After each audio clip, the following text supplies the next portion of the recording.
നമസ്കാരം എല്ലാ പ്രിയപ്പെട്ട പ്രേക്ഷകർക്കും ഗുഡ് ഈവനിംഗ് സുജയ പർവ്വതിലേക്ക് സ്വാഗതം. ഇന്ന് പാലക്കാടിനോടാണ് നമ്മൾ ഗുഡ് ഈവനിംഗ് പറയുന്നത്. അപ്പോൾ ഗുഡ് ഈവനിംഗ് പറയാനായിട്ട് ഞാനൊരു പാലക്കാട്ടുകാരി നമ്മുടെ സ്വന്തം തുളസി രാധാകൃഷ്ണനെയും ഒപ്പം കൂട്ടിയാണ്. പാലക്കാട്ടേക്ക് ഇന്ന് വരാൻ ഒരു കാരണമുണ്ട്. തീർച്ചയായിട്ടും ഒന്നല്ല രണ്ട് കാരണമുണ്ട്. അതിൽ ആദ്യത്തെ പ്രധാനപ്പെട്ട കാരണം എന്ന് പറയുന്നത് കൽപ്പാത്തി തേരാണ്. കൽപ്പാത്തി തേര് വീതികൾ ഒരുങ്ങി ദേവരഥ പ്രയാണമുണ്ട്. നമ്മുടെ പ്രയാണം തുടങ്ങുകയാണ്. തീർച്ചയായിട്ടും ഏതായാലും വരുന്ന മണിക്കൂറുകളിൽ അതിഗംഭീരമായ ദേവരഥ പ്രയാണം കൽപ്പാത്തിയുടെ വീതികളിൽ നിന്നും നമ്മൾ പ്രേക്ഷകരിലേക്ക് എത്തിക്കുന്നു. പക്ഷെ ഞാൻ ഒരു കാര്യം ചോദിക്കട്ടെ, ഈ തെരഞ്ഞെടുപ്പ് സമയത്ത് ദേവരഥ പ്രയാണം എന്നൊക്കെ പറഞ്ഞ് നമ്മൾ ഈ ഉത്സവം കാണാൻ പോയെന്ന് ആൾക്കാർ ചോദിക്കില്ലേ?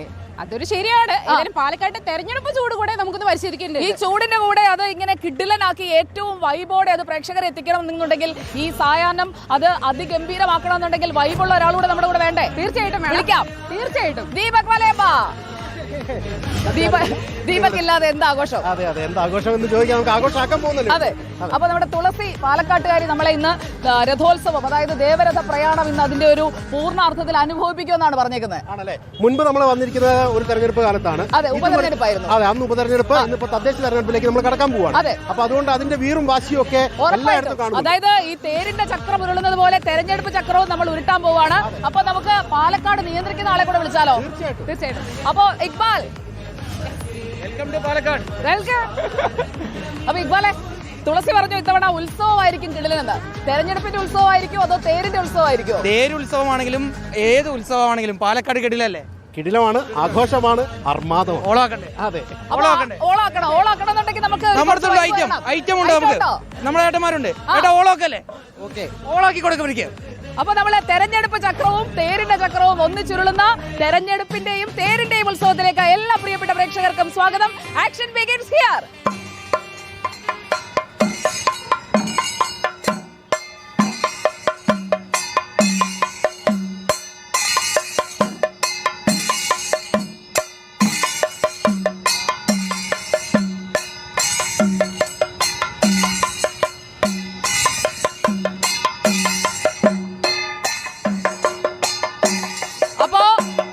ചെണ്ടമേളം ഇങ്ങനെ മുറുകി വരികയാണ്. ചെണ്ടമേളം മുറുകുമ്പോ തെരഞ്ഞെടുപ്പിന്റെ ഒരു ചൂടിലേക്ക് പൂർണ്ണമായിട്ടും പാലക്കാട് കടക്കാണ്. ഇത്തവണ പാലക്കാടിന്റെ നഗരസഭയുടെ ഭരണം അതെങ്ങനെയാകും എന്നതാണ് നമുക്ക് അറിയേണ്ടത്. അപ്പോ നഗരസഭാ ഭരണം അത് നിയന്ത്രിക്കുന്ന പ്രധാനപ്പെട്ട കൽപ്പാത്തിയിലാണ് നമ്മൾ നിൽക്കുന്നത്. ഇക്ബാലെ, കൽപ്പാത്തിയിലെ 2 വാർഡുകൾ കോർപ്പറേഷൻ നഗരസഭാ ഭരണത്തിൽ നിർണായകമായ 2 വാർഡുകൾ ഈ തേരുത്സവത്തിന്റെ ഭാഗമാണല്ലേ? അതായത് കൽപ്പാത്തി വെസ്റ്റ്, അതുപോലെ തന്നെ തോണിപ്പാളയം, ഈ 2 വാർഡുകളാണ് കൽപ്പാത്തിയിൽ പ്രധാനമായുള്ളത്. കൽപ്പാത്തി ഈസ്റ്റ് എന്നൊരു വാർഡുണ്ട്, അത് കോൺഗ്രസിന്റെ കയ്യിലാണ് കാലങ്ങളായിട്ട്. പക്ഷെ 2005 മുതൽ BJP തിരിച്ചു പിടിച്ചിട്ടുള്ള കൽപ്പാത്തി വെസ്റ്റ് എന്ന് പറയുന്ന വാർഡ്, അതിനോടൊപ്പം തന്നെ തോണിപ്പാളയം വാർഡ്, അത് 2015 മുതലാണ്.